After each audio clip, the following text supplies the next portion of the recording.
Mga pangarap, liwanag at dilim. Sa panahon ng kadiliman, marami ang tahimik na naghihirap. Ngunit darating ang araw na lilipas ang lahat ng ito. Ang takot, pang-aapi at kabiguan. Kaya kayong mga kalaban at dayuhan, huwag niyo akong salingin. Noli me tangere.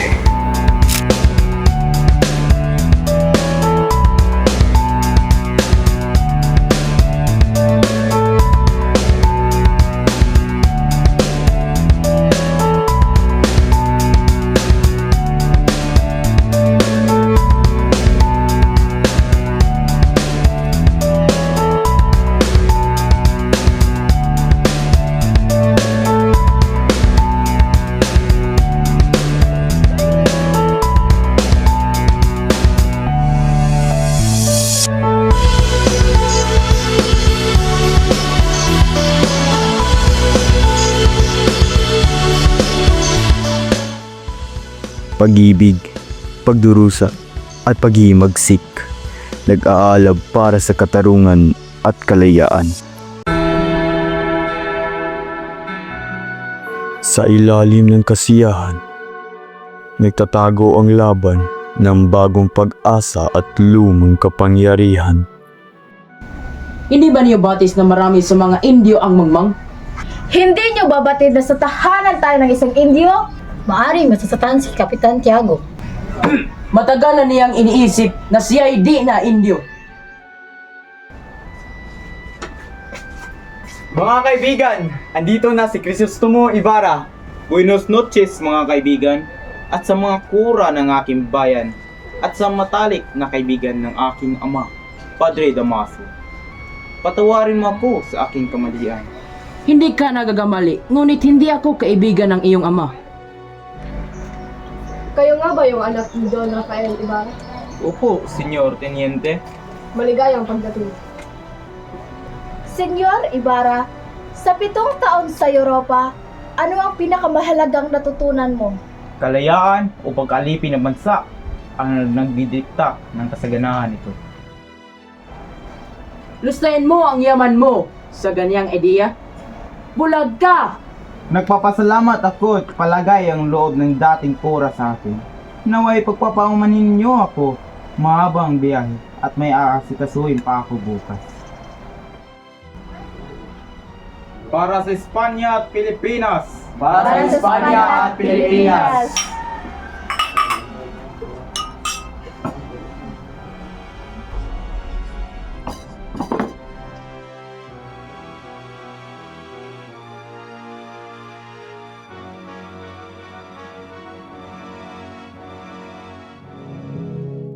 Dansangang abala, katotohanan masakit, nalalaman ng katotohanan.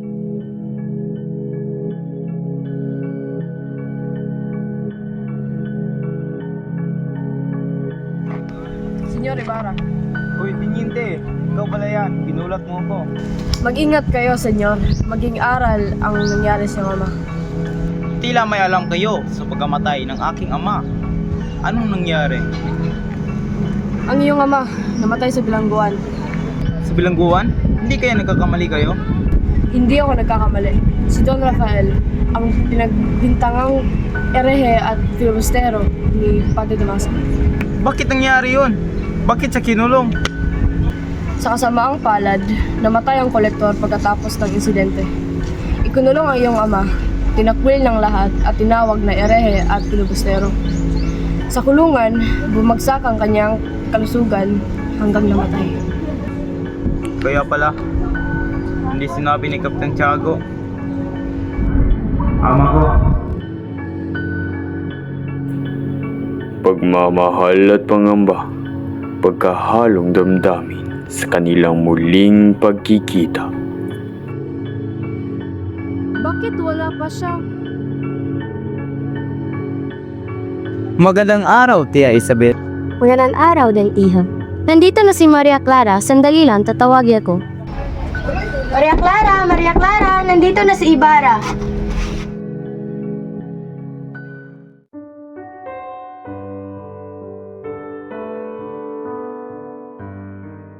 Hindi kumukupas sa iyong ganda, Maria Clara. Nakapunta ka lang sa Europa, tumamis na iyong mga salita. Siguro, maraming babae na hulog sa iyong pambubulang. Mapalad ako dahil pinagkasundo ako sa pinakamagandang babae. Binubulang mo naman ako. Alam mo, labis ako nangulila sa iyo. Higit ako nangulila sa iyo, Crisostomo. Maria, kailangan ko nang umalis. Pupunta ako sa San Diego. Bukas, sa araw na ng mga patay.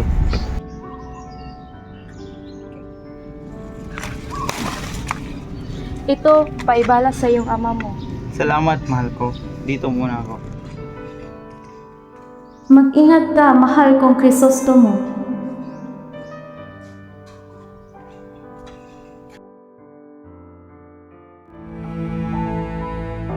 Sementeryo ng lihim at bighating natuklasan ang mapait na sinapit ng kaniyang ama.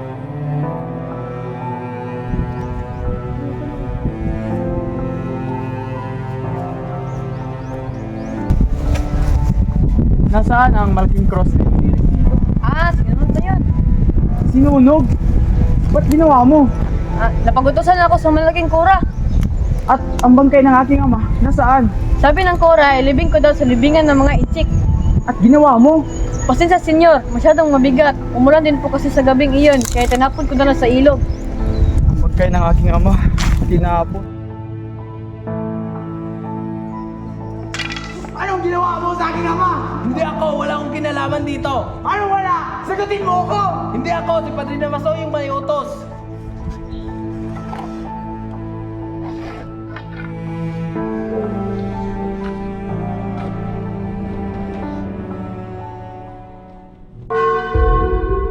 Dilim ng gabi, dilim ng lipunan, pait at kirot ng mga inosenteng biktima ng lipunang mapang-api. Magpahinga muna tayo, Crispin. Kuya, magkano ba ang sweldo mo ngayong buwan? 2 piso, ba't mo itinanong? Kuya, bayaran mo yung sinasabi nilang ginakaw ko. Natatakot ako baka malaman ni Inay. Hindi ko yan babayaran. 32 piso. Huwag kang mag-alala. Wala kang ninakaw, maniniwala si inay. Hindi nila ako paniniwalaan.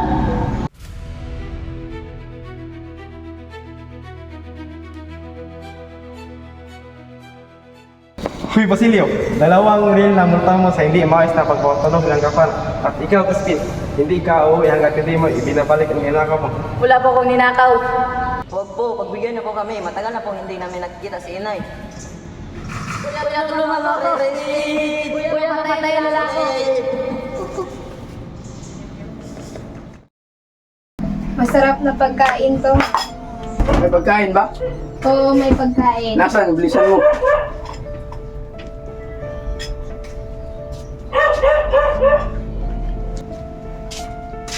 Wala nang natira. Paano mga anak natin? Ano, may problema?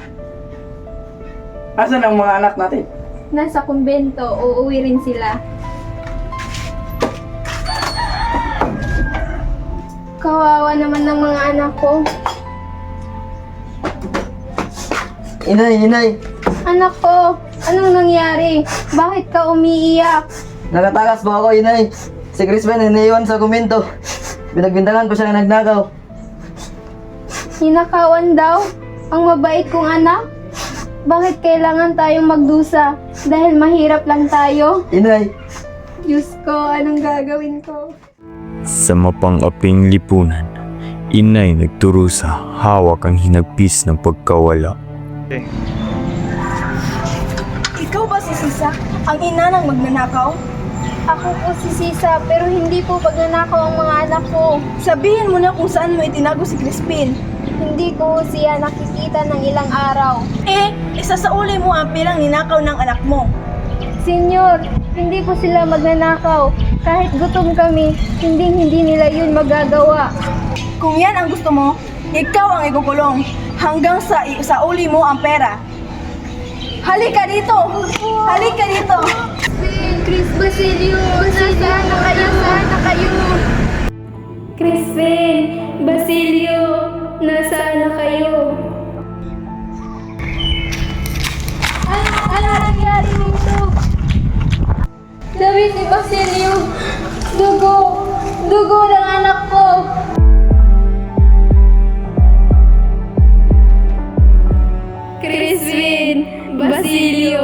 Mga anak ko, nasaan na kayo?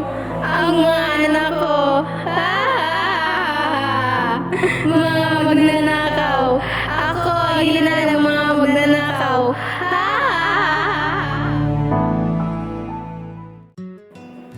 Naghahanap ng kaliwanagan sa gitna ng pagdududa.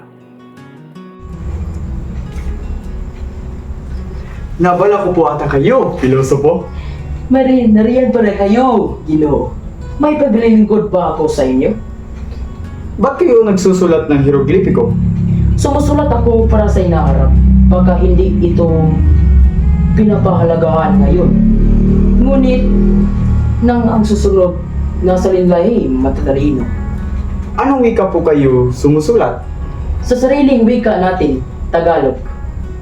Mari bang gamitin ng hieroglipiko ang Tagalog? Maaari. Higit na mabuti ang mabito kong Tagalog ang kaysa sa Latin. Nais ko po magpatayo ng paralan bilang pag-alala sa aking kasindahan. Baliw na pangarap iyon para sa iba. Pero kailangan mong makipagtulungan sa mga dapat na tao. Niniwala akong mangyayari ang aking mga plano. Huwag mo na ninyong gawin ang inyong plano hanggat hindi ninyo natatanggap ang kasawian ng inyong ama. Sila ang may kagawaran sa pagkamatay ng aking ama. Hindi ko nais ipaghiganti siya pag-alaalang sa relihiyon. Mabigo man kayo, nakatutuwang subukan ang nararapat. Salamat po, Ginoo. Pupunta ako sa kura.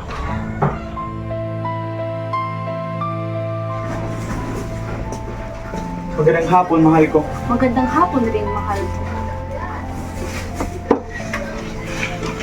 Hindi mo na ako binati. Akala mo, isang puno ka nang sa pagkalabas ng Europa. Huwag mo na siyang pansinin. Kung alam mo lang, mahal ko, ang pagtitimpi ko sa kanya. Katulad ng kanyang ama. Puno ng kayabangan. Akala mo isang disente. Puro na lang walang respeto sa simbahan. Patawarin mo ko, Maria Clara. Ngunit hindi ko na kayang tiisin. Tama na lang na ang kanyang amay mamamatay sa kulungan. Isang traidor! Hayaan kitang bastusin ako, pero huwag na huwag mong bastusin ang alaala ng aking ama! Gusto mo, pakiusap, alang-alang sa akin, huwag mo siyang saktan. Kung hindi lang kita mahal, Maria Clara, siguro, patay na siguro tong taon na to.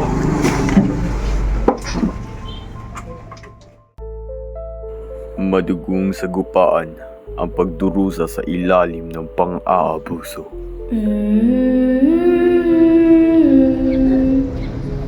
Guardia Civil! Ano po yan, senyora? Sino yung kumakanta? Siya po, ang baliw, si Sisa. Dalhin siya rito. Narito na po siya, senyora. Pakantahin mo siya. Hoy, baliw, umawit ka.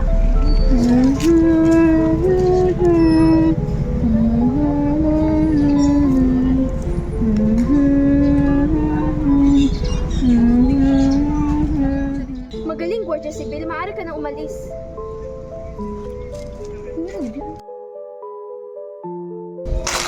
Hoy, baliw! Baliw? Sinong baliw? Ikaw baliw! Hindi ako baliw! Ikaw! Ako? Ako baliw? Oh, ikaw nga!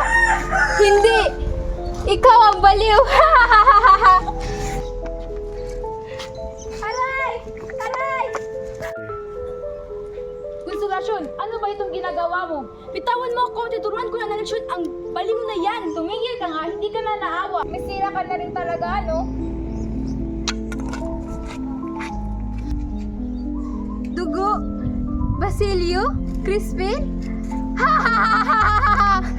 Jay, Mga Guardia Civil, bihisan niyo at gamutin ang babaeng ito at bukas ihatid niyo siya sa tahanan ni Crisostomo Ibarra.